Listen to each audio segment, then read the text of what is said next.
अमानी मानदो मान्यो अमानी मानदो मान्यो लोकस्वामी त्रिलोकधृत् लोकस्वामी त्रिलोकधृत् सुमेधा मेधयो धन्यः सुमेधा मेधजो धन्यः सत्यमेधाधराधरः सत्यमेधाधराधरः. He has no pride or self-esteem coming in the way of helping his devotees. He conferred great honor on Arjuna by being his charioteer.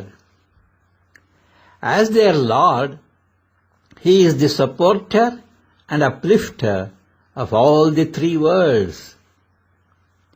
Observing a vrata, Devaki desired him to be born as her son.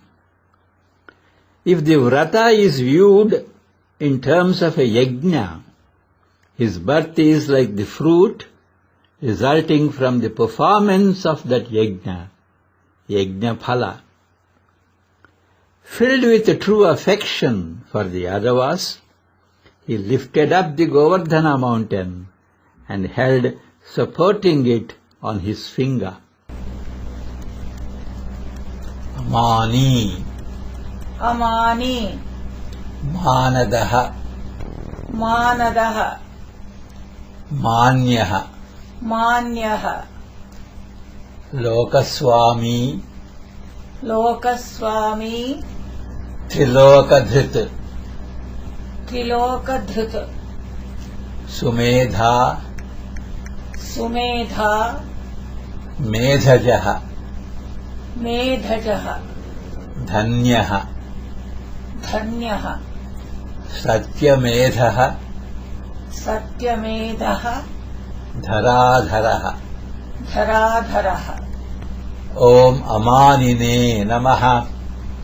ओम अमानिने नमः. ओम मानदाय नमः. ओम मानदाय नमः. ओम मान्याय नमः. ओम मान्याय नमः. ओम लोकस्वामिने नमः. ओम लोकस्वामिने नमः. ओम त्रिलोकधृषे नमः. ओम त्रिलोकधृषे नमः. ओम सुमेधसे नमः. ओम सुमेधसे नमः. ओम मेधजाय नमः. ओम मेधजाय नमः. ओम धन्याय नमः.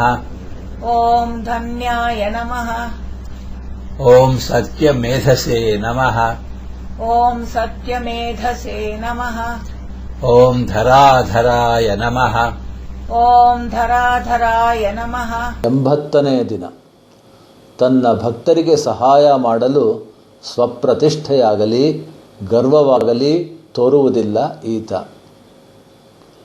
ಅರ್ಜುನನ ಸಾರಥಿಯಾಗಿ ಅವನಿಗೆ ಸಕಲ ಮರ್ಯಾದೆಗಳನ್ನು ತೋರಿದವನು ಈತ.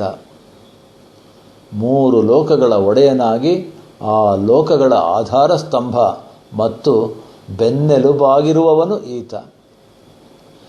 ಈತನನ್ನು ಮಗನನ್ನಾಗಿ ಪಡೆಯಲು ಬಯಸಿ ದೇವಕಿಯು ವ್ರತವನ್ನಾಚರಿಸಿದಳು. ವ್ರತವನ್ನು ಯಜ್ಞವೆಂದು ಭಾವಿಸುವುದಾದರೆ ಈತನ ಜನನವು ಯಜ್ಞ ಫಲವೇ ಸರಿ.